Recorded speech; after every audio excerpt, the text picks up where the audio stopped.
हाय दोस्तों, मेरा नाम है परागपाल और आप सबका एक बार फिर से स्वागत है मेरे इस नए वीडियो में। दोस्तों, मेजरमेंट शीट के बारे में क्या आपने कभी सुना है? अगर नहीं सुना है तो ये वीडियो दोस्तों आपके लिए है, क्योंकि इस वीडियो में मैं आपको बताऊंगा कि मेजरमेंट शीट होती क्या है।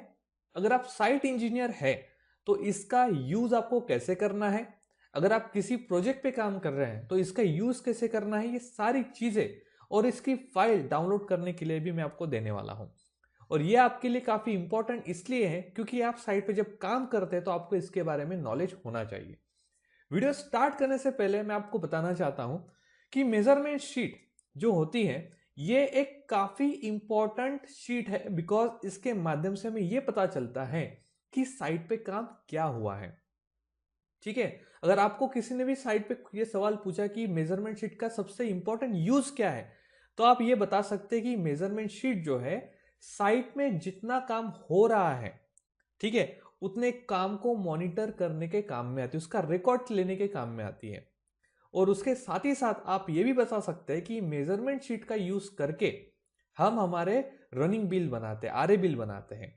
ठीक है, और ये शीट आपको मटेरियल रिकंसाइलेशन के लिए भी काम में आती है।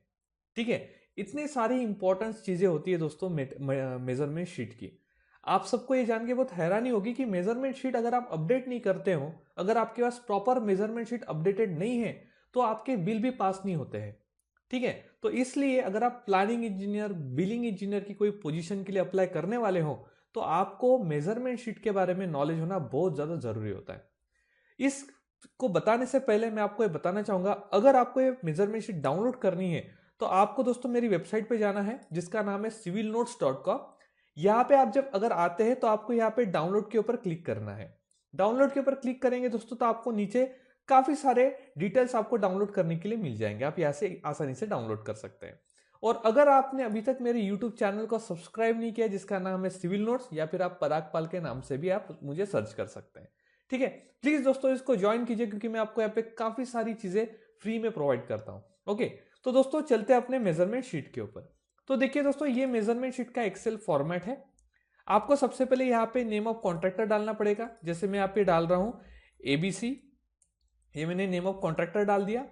वर्क ऑर्डर नंबर आपको डालना होता है। हर कंपनी अपना एक वर्क ऑर्डर बनाती है। वर्क ऑर्डर मतलब क्या, समझो। मान के चलो कि एक कंपनी को हाईवे का काम करना है। ठीक है, तो हाईवे के काम करने के लिए उसके अंदर स्ट्रक्चर के भी काम आते हैं। हाईवे कंस्ट्रक्शन करना है तो स्ट्रक्चर का काम आता है, यूटिलिटी का काम आता है, ठीक है, इलेक्ट्रिकल शिफ्टिंग का काम आता है, ठीक है, फिर जियोटेक का काम आता है, ठीक है, उसके बाद सीवरेज सिस्टम का काम आता है। अलग अलग टाइप के वर्क आते हैं तो उसको कहते हैं वर्क ऑर्डर। वो उसके मतलब क्या करता है कि हर एक टाइप के हिसाब से उसका खर्चा वो साइड में निकाल के रखते हैं और उसी खर्चे में से वो क्या करते हैं, अपना खर्चा करते रहते हैं। जैसे मान के चलिए कलवर्ट्स बनाने के लिए, मतलब जो स्ट्रक्चर्स होते हैं, कलवर्ट का एक वर्क ऑर्डर उन्होंने बना लिया कि 100 कलवर्ट बनानी है। 100 कलवर्ट में से ओके आपकी कितना मटेरियल लगने वाला है, कितना खर्चा लगेगा, वो उन्होंने निकाल के रख दिया। तो जैसे जैसे आप मेजरमेंट शीट बनाते जाएंगे उस कंस्ट्रक्शन की, वैसे वैसे उस खर्चे में से वो क्वांटिटी कम करते जाएंगे।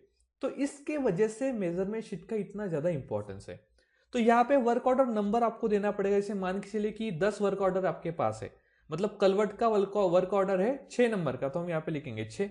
ओके, वर्क डन पीरियड, अभी यहाँ पे आपको ये लिखना है कि मेजरमेंट शीट जो होती है, ओके, हर टाइम के हिसाब, हर जब जिस दिन, जैसे मान के चलो आज जो काम हुआ है, आप डे वाइज भी बना सकते हैं लेकिन उसको डीपीआर कहते हैं। लेकिन मेजरमेंट शीट काम के हिसाब से होती है। ठीक है, जैसे मान के चलिए कि एक कलवर्ट में बना रहा हूं, वो मैं बना रहा हूं 12 नवंबर 2022 से लेके 2, ऐसे 2 लिख दो यहाँ पे, आप बना रहे हो 30 नवंबर 2022 तक। ठीक है, एक टेंटेटिव डेट मैंने ली, तो ऐसे आपको यहाँ पे डेट लिखनी है। यूजुअली हम ये पेन से लिखते हैं। ठीक है, उसके बाद डिटेल्स ऑफ वर्क, जैसे मैंने अभी आपको बताया, कंस्ट्रक्शन ओके ऑफ कलवर्ट, ठीक है, एट, अभी कौन से किलोमीटर चेंजेस पे हो रहे, एट 2+500 किलोमीटर, इसके ऊपर क्या हो रहा है, कंस्ट्रक्शन हो रहा है। अभी मान के चलिए ये बिल्डिंग के लिए करना है तो क्या करोगे, नेम ऑफ कॉन्ट्रैक्टर आएगा, आपका बिल्डिंग के लिए फाउंडेशन के लिए कुछ वर्क ऑर्डर बना होगा, ठीक है। फिर टाइल्स के लिए कुछ वर्क ऑर्डर बना होगा, प्लास्टरिंग के लिए कुछ वर्क ऑर्डर बना होगा। बड़ी बड़ी कंपनी ऐसी ही करती है दोस्तों, ठीक है। तो उनके वर्क ऑर्डर नंबर आप यहाँ पे डालेंगे, ठीक है। जैसे मान के चलिए ब्रिक वर्क का कंस्ट्रक्शन करना है, तो ब्रिक वर्क कहाँ से, ग्राउंड फ्लोर का ब्रिक वर्क करना है, तो कहाँ से स्टार्ट किया, कहाँ पे खत्म किया, तो ये आप यहाँ पे लिखेंगे। और यहाँ पे लिखेंगे brick work construction in ground floor, ठीक है। अब यहाँ पे वर्क पैकेज कोड डालेंगे। जैसे क्या होती है, बहुत सारी कंपनी अपना एक कोड बनाती है, जैसे प्रोजेक्ट का कोड बना, जैसे मान के चलिए प्रोजेक्ट 2011 में किसी कंपनी को मिला है, तो लिखेगी 2011, जैसे मैं लिख रहा हूं 2011 अंडरस्कोर ऐसा कुछ नाम देंगे, 0 पहला प्रोजेक्ट है तो 01, ठीक है। 2011 अंडरस्कोर बाई 0 ऐसे, ठीक है, ये दे दिया मैंने, ठीक है। उसके बाद नंबर और पेजेस, मतलब कौन से नंबर का पेज है आपका, ओके, ये आप यहाँ पे डालेंगे। और आपकी डेट डालें, डेट आप यहाँ पे प्रॉपर्ली डाल सकते हैं, ठीक है। ये मैं हटाता हूँ, यहाँ से आपको डेट डालना है। जैसे 11 आपकी डेट पकड़ लीजिए 30 तारीख है, ठीक है, 30/11/2022, ठीक है, ये आपकी डेट है। इसको मैं थोड़ा सा दोस्तों आपके लिए मर्ज कर देता हूँ, ठीक है ना, ऐसे यहाँ पे फॉर्मेट सही से ऐसे बना लेते हैं, ठीक है, ओके। नाउ अभी ये बनने के बाद अभी मेजरमेंट शीट को काम कैसे करना है, तो देखिए सबसे पहले मैं सीरियल नंबर 1 लिखूंगा। क्या काम हुआ है, वहां पे हुआ है एस्कैवेशन, ठीक है, एस्कैवेशन हुआ है, ठीक है। क्वांटिटी रहेगी 1, कितना एस्कैवेशन हुआ है, आप लिखेंगे 4 मीटर, ठीक है, लेंथ में। ब्रीथ कितनी है, 2.5 मीटर, ओके, ठीक है। 2 मीटर हाइट कितनी है आपकी, 2 मीटर की हाइट है। और कितनी क्वांटिटी है, ऐसे मान के चलिए एक कलवट है आपका, तो एक इस साइड पे रहेगी, लेफ्ट हैंड साइड पे, राइट हैंड साइड पे रहेगी, तो आपकी 2 होगी, ओके। यहाँ पे यूनिट रहेगा आपका मीटर में, ठीक है। तो ये होगी रिमार्क्स, ठीक है। और जो भी आपका बीओक्यू रहता है उसका रेफरेंस आप यहाँ पे दोगे, ठीक है। तो इस तरीके से क्या करता है, जो भी आपका जो मेन प्लानिंग इंजीनियर रहता है वो क्या करेगा, इसकी क्वांटिटी निकलेगा, मतलब वो ऐसा करेगा, लेंथ इंटू ब्रेथ, ठीक है, इंटू हाइट करेगा, ठीक है। तो ये टोटल क्वांटिटी आएगी एक कलवर्ट की। और कितनी कलवर्ट आपने कितनी कलवर्ट का काम हुआ है, 2 कलवर्ट का, तो मल्टीप्लाई बाय 2 करेगा, तो देखो 40, मतलब 40 मीट्रिक क्यूब काम एस्कैवेशन हुआ। तो एस्कैवेशन का जो रेट रहेगा वो इसको मल्टीप्लाई करके बिल करेगा। इसीलिए साइट पे जो काम होता है उस काम को जज करने का काम क्या करती है, मेजरमेंट शीट करती है।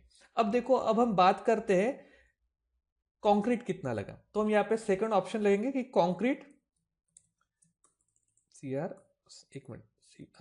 कंक्रीट अंडरस्कोर पीसीसी के लिए कंक्रीट आया था। अभी कितना आया था, इसको आप बड़ा भी कर सकते हैं दोस्तों ऐसे, ठीक है।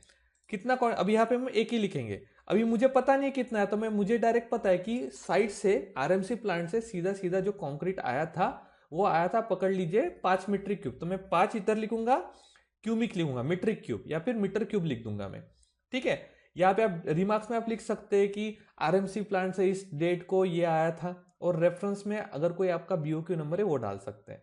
तो मान के चलिए जो भी आरएमसी प्लांट से रेट आया है, मतलब जो कंक्रीट आया है, वो कंक्रीट आपका प्लानिंग इंजीनियर पकड़ेगा और उसको जो भी उनका रेट है, जैसे मान के चलिए 1 मीट्रिक, जस्ट कंसीडर 15,000 रुपए रेट है, ठीक है। तो वो क्या करेगा, 15,000 मल्टीप्लाई बाय 5, 75,000 रुपए उसका बिलिंग रहेगा, समझे ना। भी मान के चलिए कि साइड से फिर आपका रेनफोर्समेंट बार आया है, मतलब पकड़ लीजिए साइड पे जो बार आपको लगने वाला है, यहाँ पे 16 mm के 16 mm बार यहाँ पे आया है, ठीक है। कितने आए हैं, आप यहाँ पे क्वांटिटी लिखेंगे, पकड़ लीजिए 12 बार आए हैं, ठीक है, राइट। अगर आपको नहीं पता चल रहा है कि लेंथ ब्रीथ के साथ अगर क्वांटिटी गिनी जाए तो आप लेंथ ब्रीथ डाल सकते हैं उनकी, ओके। या फिर आप डायरेक्ट यहाँ पे 1 लिखेंगे, ओके। और यहाँ पे क्वांटिटी लिख, कितना केजी आया है वो भी लिख सकते हैं। जैसे मान के चलिए 90 केजी आया, तो आप यहाँ पे केजी लिखेंगे, ठीक है। तो इस तरीके से दोस्तों पूरा कंस्ट्रक्शन, एक पर्टिकुलर कंस्ट्रक्शन कंप्लीट होने तक, ठीक है, हम क्या करते हैं, मेजरमेंट शीट पे साइट इंजीनियर अपनी रिकॉर्ड रखता है। तो ये अपनी एक रिकॉर्ड बुक है फॉर हर एक इंडिविजुअल कंस्ट्रक्शन ऑफ वर्क, ठीक है, जिसके माध्यम से प्लानिंग इंजीनियर या कोई भी कंपनी अपना बिल बनाती है और कॉन्ट्रैक्ट के अगेंस्ट जो भी रेट उन्होंने बुक किए उसको ध्यान में रखते हुए क्या करती है, आगे बिल करती है, इनवॉइस करती है, ताकि उनको फिर पैसा मिले। ये प्रोसेस होती है हर एक कंस्ट्रक्शन इंडस्ट्री में। तो आई होप कि आपको वीडियो समझ में आया। अगर आपको ये चीज़ समझ में आई है तो ये पर्टिकुलर एक्सेल शीट जो है मैं मेरे वेबसाइट पे यहाँ पे दे रहा हूँ, जिसका नाम है सिविल नोट्स। आप डाउनलोड में जाके इसको डाउनलोड कर सकते हैं। और मैं आप सबको बताना चाहूंगा ये वेबसाइट आपको काफ़ी हेल्प करेगी दोस्तों। यहाँ पे आप हर एक डिफरेंट टाइप सब्जेक्ट के नोट्स पढ़ सकते हैं, घर के प्लान डाउनलोड कर सकते हैं, एस्टिमेशन भी यहाँ पे सीख सकते हैं, और साथ ही साथ आप जैसे आप देख सकते हैं यहाँ पे प्राइमरी जैसे सॉफ्टवेयर के कोर्सेज फ्री में भी आप सीख सकते हैं। ठीक है, तो दोस्तों वीडियो देखने के लिए आपका बहुत बहुत शुक्रिया। Have a nice day, bye bye. Please channel को सब्सक्राइब करना मत भूलिएगा। Thank you, good night.